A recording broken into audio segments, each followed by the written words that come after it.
কল্পনা করুন এমন এক ব্যক্তির কথা যার জীবন কাটে ঘড়ির কাঁটার নিখুঁত হিসাবে। সে শান্ত, সে একা, এবং সে হয়তো আপনার পাশের বাড়িতেই থাকে, কিন্তু আপনি জানেনও না ওই শান্ত মানুষটি যখন ঘড়ির কাঁটার স্টপওয়াচ চালু করে তখন 19 সেকেন্ডের মধ্যেই একটা আন্ডারওয়ার্ল্ডের পুরো গ্যাং ধুলোয় মিশে যায়। আজ আমরা এমন এক মানুষের গল্প বলবো যে নিজের সমস্ত অতীত মুছে ফেলেছিল, কিন্তু একজনের চোখের জল তাকে বাধ্য করলো আবারও দানব হয়ে উঠতে। গল্পের শুরুতে আমাদের আলাপ হয় রবার্ট ম্যাককেলের সাথে। বোস্টন শহরের একটা সাধারণ অ্যাপার্টমেন্টে তার বাস। রবার্টের জীবনে কোনো বিলাসিতা নেই কোনো সঙ্গী। তার ঘরটা এতই পরিপাটি করে গোছানো যেন প্রতিটি ধূলিকণারও একটা নির্দিষ্ট জায়গা আছে। প্রতিদিন ভোরে 5:30 তার ঘুম ভাঙে। সে চা বানায়, আয়নার সামনে দাঁড়িয়ে নিজেকে নিখুঁতভাবে শেভ করে এবং খুব যত্ন সহকারে নিজের জামা ইস্ত্রি করে। এই মানুষটিকে দেখে আপনার হয়তো মনে হবে সে হয়তো কোনো অফিসের খুব সাধারণ কোনো কেরানি, কিন্তু রবার্ট কাজ করে হোমমার্ট নামের এক বিশাল হার্ডওয়্যার স্টোরে। তার ব্যবহার এতটাই অমায়িক যে অফিসের সবাই তাকে ভালোবাসে। সেখানে সে রাফি নামের একজন সহকর্মীকে সাহায্য করে, যে একদিন এই কাজ ছেড়ে সিকিউরিটি গার্ড হওয়ার স্বপ্ন দেখছে, কিন্তু তার ওজন বেশি বলে সে সেটা হয়ে উঠতে পারছে না। রবার্ট তাকে কঠোর ট্রেনিং দেয়, কারণ সে মনে করে মানুষ যদি চায় সে যা খুশি তাই করতে পারে। কিন্তু দিনের আলো ফুরিয়ে রাত নামলেই রবার্টের ভেতরে এক অদ্ভুত একাকিত্ব ফুটে ওঠে। তার ঘুমের খুব সমস্যা। সে মাঝরাতে একটা বই আর নিজের টি ব্যাগ নিয়ে বেরিয়ে পড়ে। সে গিয়ে বসে একটা ছোট্ট ডিনারে, যেখানে সে বছরের পর বছর ধরে একই টেবিলে বসে বিখ্যাত সব ক্লাসিক টাইপের বই পড়ে। আজ সেখানেই তার পরিচয় হয় আলিনার সাথে। আলিনা একজন অল্প বয়সী মেয়ে, কিন্তু তার জীবনটা কলঙ্কে ভরা। সে রাশিয়ান মাফিয়ার হয়ে দেহ ব্যবসা করতে বাধ্য হয়। আলিনা যখন রবার্টের পাশে বসে তাদের মধ্যে এক অদ্ভুত বন্ধুত্বের সম্পর্ক তৈরি হয়। আলিনা একদিন গায়িকা হতে চায়, কিন্তু এই নোংরা জগৎ তাকে মুক্তি দেয় না। একদিন আলিনা রবার্টকে জিজ্ঞাসা করে সে কি বই পড়ছে। রবার্ট জানায় সে The Old Man and the Sea পড়ছে। আলিনার কথাটা শুনে বুঝতে পারে সে এই বইয়ের ব্যাপারে জানে। আলিনা যখন জিজ্ঞাসা করে সেই মাছটিকে শেষ পর্যন্ত ধরা পড়েছিল, রবার্ট খুব রহস্যময় উত্তর দেয় মাছটিকে হয়তো ধরেছিল, কিন্তু শেষে সে আবারও সেটা সমুদ্রের জলে ছেড়ে দেয়। কিন্তু তার মানে এই নয় এই গল্পটা হ্যাপি এন্ডিং এর সঙ্গে শেষ হয়েছে, কারণ সমুদ্রের জলে ছেড়ে দেওয়ার সাথে সাথে সমুদ্রের বড় হাঙর এসে সে মাছটাকে আবার খেয়ে ফেলে। বইয়ের কাহিনীটা যেন ঠিক আলিনার বর্তমান জীবনের অবস্থার মতো। যাই হোক, সেদিন সেখান থেকে তারা বিদায় নিলেও একদিন ডিনারের বাইরে রবার্ট দেখতে পায় আলিনাকে খুব বাজেভাবে টেনে হিঁচড়ে গাড়িতে তোলা হচ্ছে। অ্যাকচুয়ালি আলিনা যার অর্ডারে দেহ ব্যবসার কাজ করে সে তাকে একটা ক্লায়েন্টের কাছে পাঠাতে চেয়েছিল, কিন্তু আলিনা যখন সেই লোকটির কাছে যেতে মানা করে দেয়, বসের এই নির্দেশের বাইরে যাওয়ার কারণে আজ তাকে শাস্তি হিসাবে নির্মমভাবে মারধর করা হয়। পরের দিন রবার্ট ডিনারে গিয়ে খবর পায় আলিনা হসপিটালের আইসিইউতে জীবন মরণের সঙ্গে লড়াই করছে। রবার্ট আর সময় নষ্ট করে না। সে হসপিটালে গিয়ে মেয়েটির বিধ্বস্ত চেহারা দেখে তার ভেতরের দীর্ঘদিনের ঘুমিয়ে থাকা আগুনটা যেন দাউ দাউ করে জ্বলে ওঠে। সে বোঝে এই সমাজে শুধু ভালো মানুষ হয়ে বেঁচে থাকা যায় না, কখনো কখনো ওই গল্পের হাঙরদের মারার জন্য তার চেয়েও বড় শিকারী হতে হয়। রবার্ট সিদ্ধান্ত নেয় সে আর চুপ থাকবে না। সে পৌঁছায় সেই রাশিয়ান মাফিয়ার আড্ডায়, যেখানে আলিনার বস স্লাভি আর তার দলবল সেখানে বসেছিল। রবার্ট তার সেভিংসের $9,800 তাদের হাতে তুলে দিয়ে আলিনাকে পুরোপুরিভাবে মুক্তি দিতে বলে, কিন্তু স্লাভি আর তার গুন্ডারা রবার্টকে সাধারণ বৃদ্ধ লোক ভেবে বেশ উপহাস করতে থাকে। স্লাভি যখন রবার্টের মুখের ওপর টাকাটা ছুড়ে দিয়ে বলে, আরে আঙ্কেল, 1 মাসের জন্য চাইলে আলিনাকে নিয়ে আনন্দ করতে পারো। কথাটা শুনে রবার্ট শান্তভাবে দরজার কাছে যায় আর দরজাটা ভেতর থেকে লক করে দেয়। দরজা বন্ধ হওয়ার সাথে সাথে ঘরের আবহাওয়া যেন বদলে যায়। স্লাভি আর তার 5 জন গুন্ডা একটু আগেই হাসাহাসি করছিল, কিন্তু তারা জানতো না তারা মৃত্যুর মাত্র 19 সেকেন্ড দূরে দাঁড়িয়ে আছে। রবার্ট তার ঘড়িতে একটা 19 সেকেন্ডের টাইমার লাগিয়ে নেয়। ঠিক এই মুহূর্তে রবার্টের চোখে যেন এক অদ্ভুত ক্যানিং মোড শুরু হয়। সে এক পলকে দেখে নেয় কার হাতে কি অস্ত্র আছে, কে কত দূরে দাঁড়িয়ে আছে এবং ঘরের কোন বস্তুটি অস্ত্র হিসাবে ব্যবহার করা যায়। তার মস্তিষ্কে নিখুঁত গাণিতিক হিসাবের একটা ছক তৈরি হয়ে যায়। আর হঠাৎ করে এক গুন্ডার হাত থেকে বন্দুক কেড়ে নেয়, কিন্তু গুলি চালায় না। বন্দুকটাকে বোথা অস্ত্র হিসাবে ব্যবহার করে কয়েক সেকেন্ডে একজনকে ধরাশায়ী করে দেয়। এরপর তার হাতে থাকা শর্ট গ্লাস, টেবিলের উপর রাখা পেপার কাটার, সব কিছুই যেন মরণঘাতী অস্ত্র হয়ে ওঠে। কেউ কিছু বুঝে ওঠার আগেই রবার্ট স্লাভের গলার নালি কেটে দেয়। ঘড়িতে তখন 19 সেকেন্ড পূর্ণ হয় আর ঘরের মেঝেতে 5টা নিথর দেহ পড়ে আছে। রবার্ট খুব শান্তভাবে নিজেকে পরিষ্কার করে, রক্তমাখা টেবিলটা আবারও সে গুছিয়ে রাখে এবং ঠিক একইভাবে ধীরে ধীরে ঘর থেকে বেরিয়ে আসে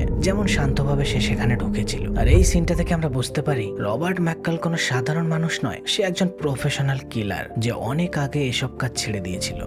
স্লাভি আর তার দলের এই নৃশংস হত্যাকাণ্ডের খবর যখন রাশিয়ায় তাদের মূল বস পুশকিনের কাছে পৌঁছায়, সে বুঝতে পারে এটা কোনো সাধারণ গ্যাংওয়ার নয়। এই কাজ কোনো অপেশাদার মানুষের পক্ষেও সম্ভব না। তাই রহস্যের সমাধান করতে সে পাঠায় তার সবচেয়ে ভয়ঙ্কর ক্লিনার টেডিকে। টেডি দেখতে সুটেড বুটেড মার্জিত ব্যবহারের মানুষ, কিন্তু তার ভেতরে বাস করে এক নির্মম দানব।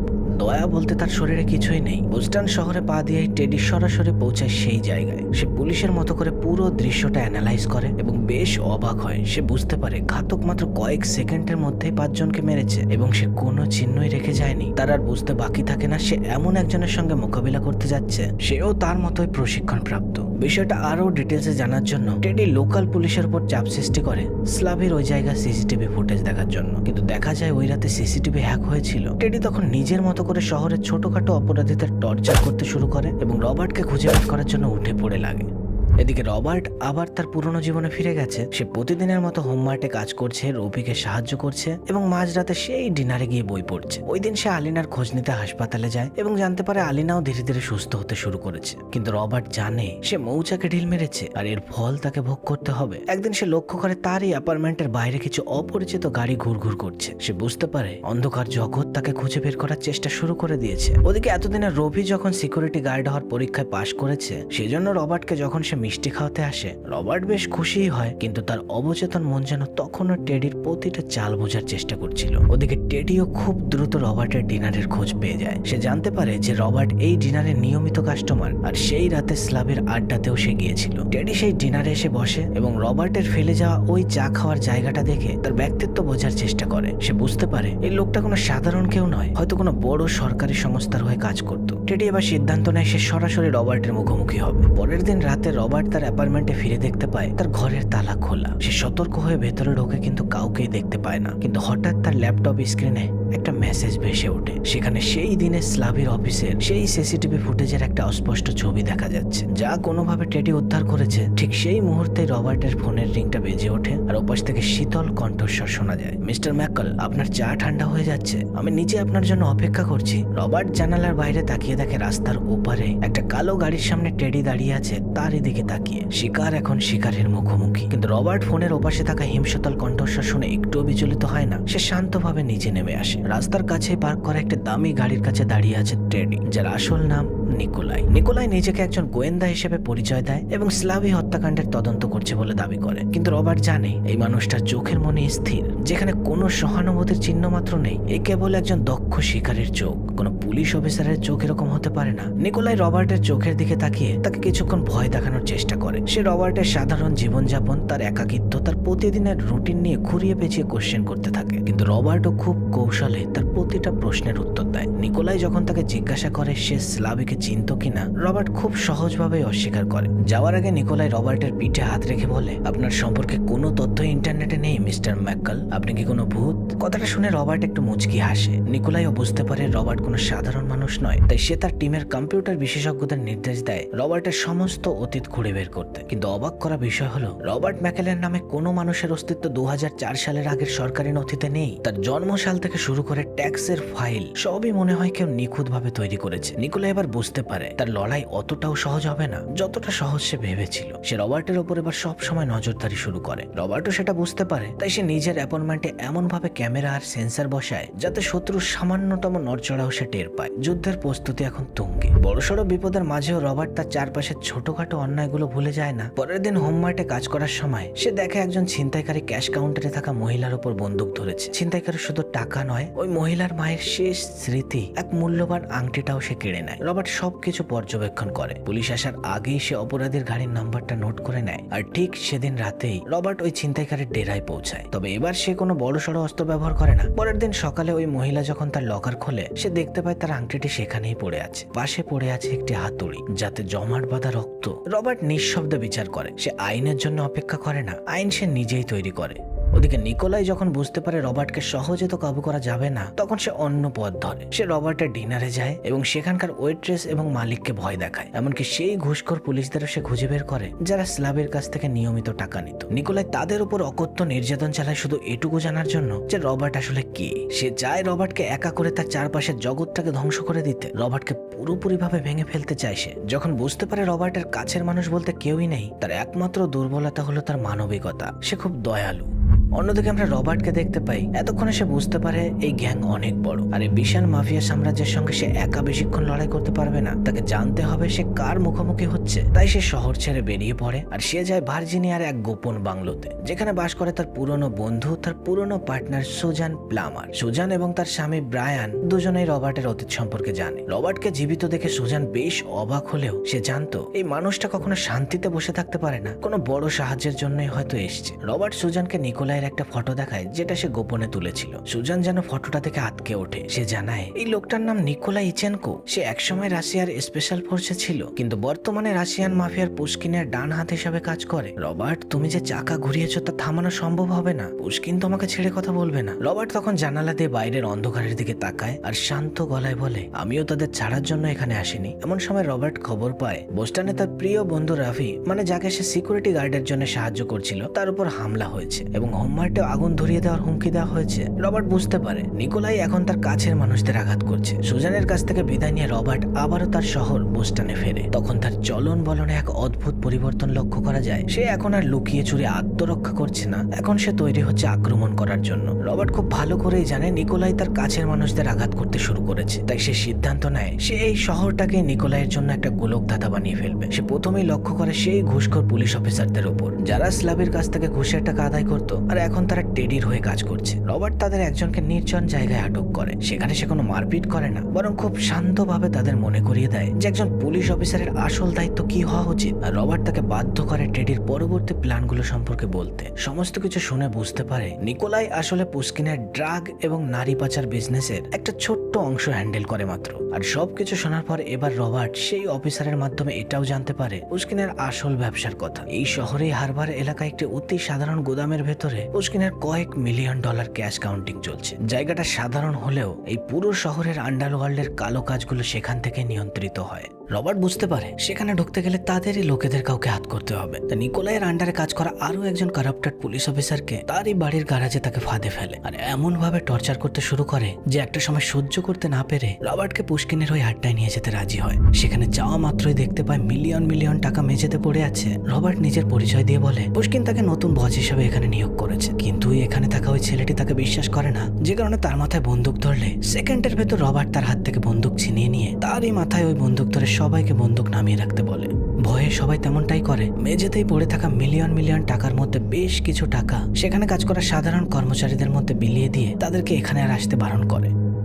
আর সবশেষে যে কারাপ্টেড অফিসারের মাধ্যমে সে এখানে এসেছিল তাকে একটা জায়গায় বেঁধে তাকে পুশকিনের অন্য কালো ধান্দার ব্যাপারে শুনলে অফিসারটি রাগে এবং ভয়ে বলে, তুমি আমার সব শেষ করে দিয়েছো। তোমার কি মনে হয় তুমি যা করেছো এরপরে ওরা তোমাকে ছেড়ে কথা বলবে? ওরা আমাকেও ছাড়বে না। তাই তোমাকে সমস্ত কিছু বলে আমার মৃত্যু আরো আমি যন্ত্রণাদায়ক করতে চাই না। কিন্তু রবার্ট তারপরেও তাকে বুঝিয়ে বলে, তুমি 22টা বছর পুলিশ অফিসারের পদে আছো, নিজের দায়িত্বটা কবে বুঝবে তুমি? আমি জানি তুমি একটা সময় বেশ সৎ অফিসার ছিলে, আর আমি এটুকুও জানি তোমার কাছে পুশকিনের এমন কিছু আছে যেটা তুমি ভয়ে আজ পর্যন্ত প্রকাশ করতে পারোনি। তুমি ওটা আমাকে দাও। এসবের শেষে আমি পুলিশ অফিসারদের সমস্ত কিছু জানিয়ে দেবো এই আড্ডার ব্যাপারে, আর তাদেরকে এটাও বলবো তোমাকে জেলে আটকে রাখতে পুশকিনের হাত থেকে বাঁচার জন্য। অফিসার যেন সমস্ত কথা শুনে একটু ভরসা পায় আর সে রবার্টকে একটা লকারের চাবি দেয়। রবার্ট একটু সময় নষ্ট না করে সেই লকারের মধ্যে যায় আর সেখানে খুঁজে পায় একটা ড্রাইভ। এর মধ্যেই পুশকিনের সমস্ত কালো ধান্দার ডিটেলস। অন্যদিকে পুলিশ যখন সেই গোডাউনে আসে তারা নিজের চোখে বিশ্বাস করতে পারে না যে তাদের সামনে রয়েছে বড় বড় টাকার পাহাড়, আর তার মধ্যে রবার্টের বেঁধে রাখা পুশকিনের সমস্ত লোকগুলো। ওই ড্রাইভ ওপেন করে দেখতে পায় তার মধ্যে পুশকিনের সমস্ত ব্ল্যাক মার্কেটের ডিটেলস, কারাপ্টেড অফিসারদের নাম সহ তাদের দেওয়া টাকার অঙ্ক এবং দেহ ব্যবসার সমস্ত মেয়েদের ফটো সহ ডিটেলস। 90% ডিটেলস সে একটা লোকালি সৎ পুলিশ অফিসারকে মেল করে দেয়, আর বাকি 10%-এর মধ্যে থাকা একটা জাহাজ যেটা বেশ সন্দেহজনক লাগায় ওই রাতে সে নিজেই সেখানে যায়। কিন্তু রবার্ট বেশি কিছু ভাবে না, সে পুরো জাহাজটাই ব্লাস্ট করে দেয়। এরপর একে একে সে আরো অনেক জায়গায় যায় আর সেখানকারও সে একই অবস্থা করে। এই সমস্ত খবর যখন এই শহরে থাকা নিকোলাইয়ের কাছে যায়, রাগে যেন তার মাথা ফেটে যাচ্ছিল। সে যেন তেন প্রকারে এবার রবার্টকে পুরোপুরি শেষ করে দিতে চায়। সে রবার্টের প্রতিটা পদক্ষেপ বিশ্লেষণ করে বুঝতে পারে যে রবার্ট আলিনার বন্ধু ম্যান্ডির সাথে কথা বলেছে। নিকোলাই ম্যান্ডিকে খুঁজে বের করে। ম্যান্ডি এক অসহায় মেয়ে যে কেবলমাত্র দেহ ব্যবসার কাছ থেকে মুক্তি চাইছিল, কিন্তু নিকোলাইয়ের কাছে মানুষের জীবনের কোনো দাম নেই। রবার্টকে মানসিকভাবে ভেঙে ফেলার জন্য এবং নিজের ক্ষমতা জাহির করার জন্য সে ম্যান্ডিকে নির্মমভাবে হত্যা করে। ম্যান্ডির এই মৃত্যুর খবর যখন রবার্টের কানে পৌঁছায় তখন তার ওই শান্ত চোখের ভেতরে যেন এক বিশাল ঝড় দেখা দেয়। রবার্ট বুঝতে পারে সময় শেষ হয়ে আসছে। সে সরাসরি নিকোলাইয়ের পার্সোনাল ফোনে ফোন করে।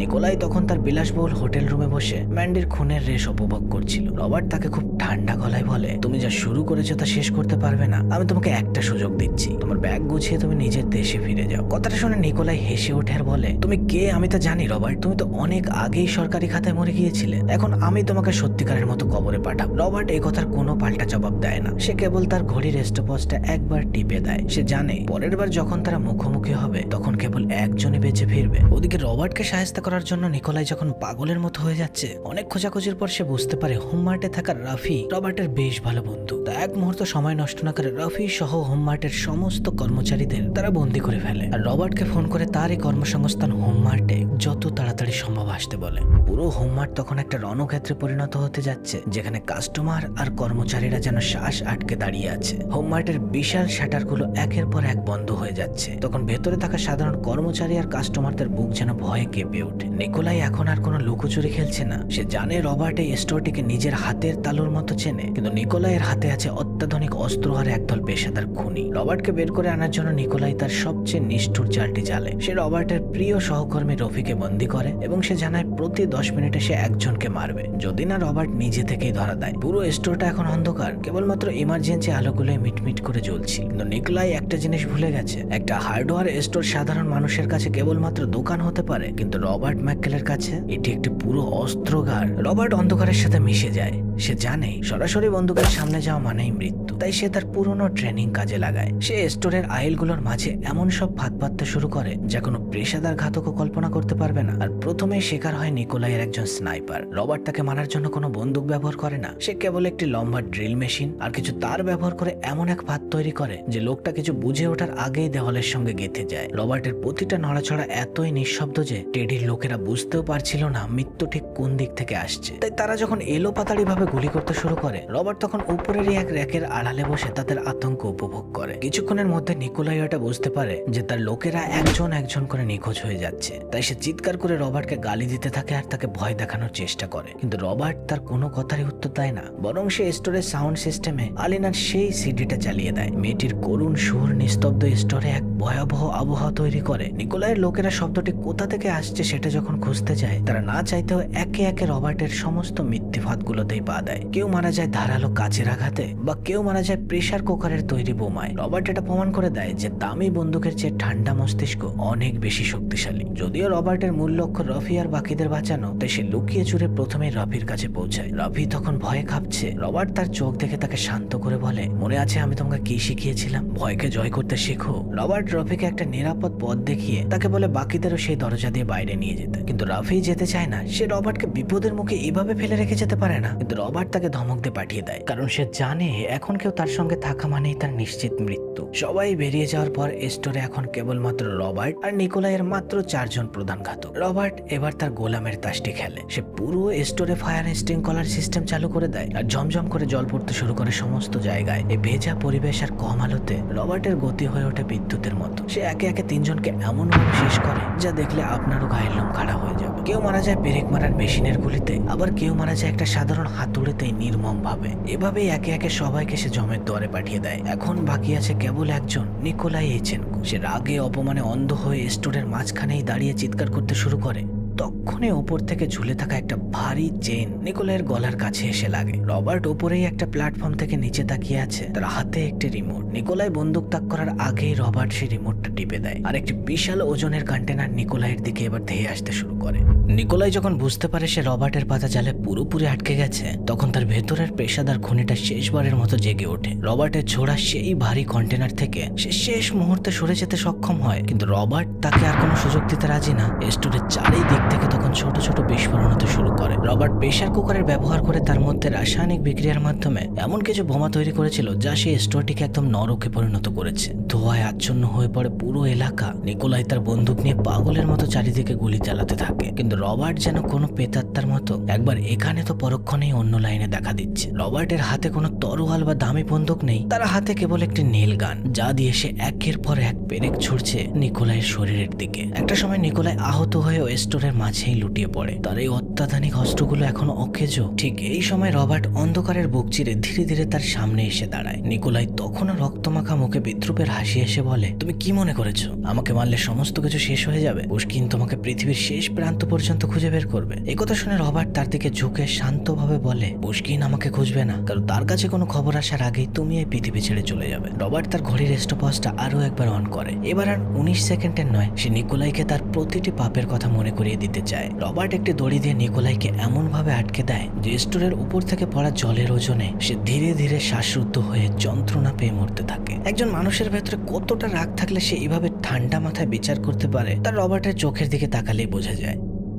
পরের দিন সকালে যখন পুলিশ আর ফায়ার সার্ভিস হোমমার্টে পৌঁছায়, তারা বেশ অবাক হয় সেখানে পড়ে থাকা লাশগুলোকে দেখে। কিন্তু অপরাধের কোনো মোটিভ তারা খুঁজে পায় না। রফি আর সেই হোমমার্টের বাকি কর্মীরাও নিরাপদে আছে, কিন্তু রবার্ট ম্যাককালের কোনো চিহ্ন মাত্র নেই। রবার্ট যেন ধোয়ার মতো মিলিয়ে গেছে। সে তার অ্যাপার্টমেন্টে ফিরে আসে, নিজের সমস্ত জিনিস পুড়িয়ে ফেলে চিরকালের জন্য ঘরটি ছেড়ে বেরিয়ে পড়ে। সে জানে নিকোলাই ছিল পুশকিনের একটিমাত্র হাত। পুরো সাপটিকে মারতে হলে তার মাথা কেটে বাদ দিতে হবে। তার পুরনো সিআই এর ট্রেনিং যেন তাকে আবারও ডাকছে, তবে এবার কোনো দেশের জন্য নয়, সে লড়বে অন্যায়ের বিরুদ্ধে। বোস্টনের সাধারণ হার্ডওয়্যার স্টোরের সেলসম্যান এখন সোজা পৌঁছে যায় রাশিয়ার রাজধানী মস্কোতে। পুশকিন রাশিয়ার অন্যতম শক্তিশালী মাফিয়া ডন, যার বাড়ি একটি দুর্গের মতো সুরক্ষিত। কয়েক ডজন সশস্ত্র বডিগার্ড আর অত্যাধুনিক সুরক্ষা ব্যবস্থা তাকে ঘিরে রয়েছে। কিন্তু রবার্ট ম্যাককালের কাছে কোনো দেওয়ালই যথেষ্ট উঁচু নয়। সে কোনো পাসপোর্টের ধার ধারে না, কোনো লজিস্টিক সাপোর্টেরও তোয়াক্কা করে না। সে নিঃশব্দে মস্কোর রাস্তায় যেন ছায়ার মতো ঘুরতে শুরু করে, আর সে পুশকিনের প্রতিটি মুভমেন্ট ট্র্যাক করে। রবার্ট একা,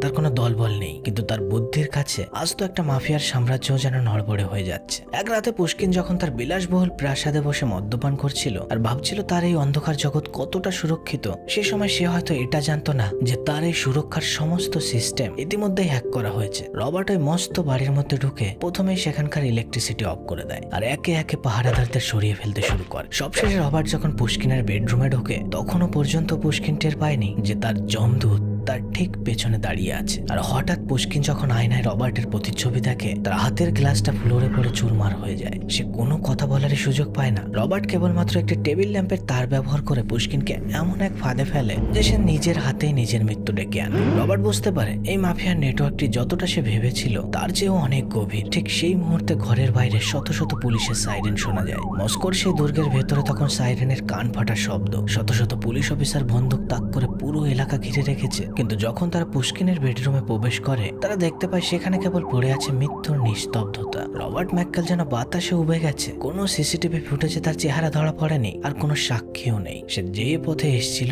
সেই একই পথে সে নিখুঁতভাবে বেরিয়ে গেছে। রবার্ট জানে এটা বেআইনি, কিন্তু আইন তার নিজের হাতে তুলে নেওয়া দরকার ছিল। যাই হোক, এরপর সে রাশিয়ার মাটি থেকে বের হয়ে আবার তার পরিচিত পৃথিবীতে ফিরে আসে। তার কাজ কিন্তু শেষ, কিন্তু যুদ্ধের নেশা তো সবে শুরু হয়েছে। পুলিশ অফিসার যখন কোনো পুরোপি পায় না, বোস্টনে ফিরে রবার্ট তার আবারও পুরনো রুটিনে ফিরে যায়। সে সোজা চলে যায় সেই ক্যাফেতে যেখানে আলিনার সাথে তার রোজ দেখা হতো। কিন্তু আজ ডিনারটি একদম আলাদা। সে দেখতে পায় আলিনা সেখানে গান গাইছে। আলিনা এখন আর ভয়ে কুঁকড়ে থাকা সেই মেয়েটি নয়, সে তার জীবনের স্বপ্ন পূরণ করার পথে। তাকে এভাবে স্বাধীনভাবে মঞ্চে গান গাইতে দেখে রবার্টের মুখে যেন এক প্রশান্তির হাসি ফুটে ওঠে। রবার্ট তাকে দূর থেকে লক্ষ্য করে। সে কোনোদিনও চায়নি আলিনা তাকে চিনুক বা তাকে ধন্যবাদ দিক। সে শুধু এটুকুই চাইছিল আলিনা যেন আবারও নিজে থেকে বাঁচতে শেখে, আর সেটা সম্ভব হয়েছে। এটাই তার লড়াইয়ের আসল জয়। সে টেবিলের উপর $20 নোট রেখে নিঃশব্দে সেখান থেকে বেরিয়ে পড়ে। তার দায়িত্ব এখন শেষ, কিন্তু তার জীবনের যেন এক নতুন উদ্দেশ্য তৈরি হয়েছে। রোজকারের মতোই রবার্ট না থাকতে পেরে আবারও ফিরে আসে সেই ডিনারে। হাতে তার একটি নতুন বই,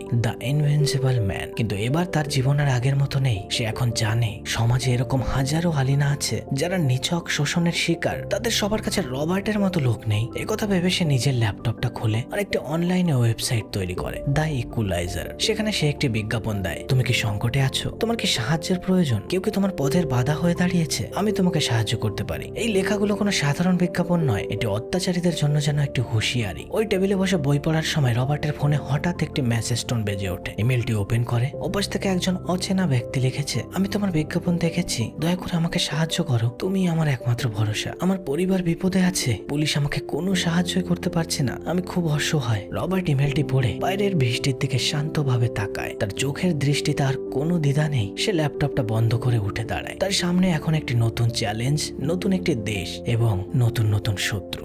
আর একদম শেষে আমরা রবার্ট ম্যাককেলকে একটি এয়ারপোর্টের টার্মিনালে দেখি। সে ব্যাগ কাঁধে নিয়ে কাস্টমসের দিকে প্রবেশ করছে, আর উপরের সাইনবোর্ডে লেখা ওয়েলকাম টু ব্রাসেলস।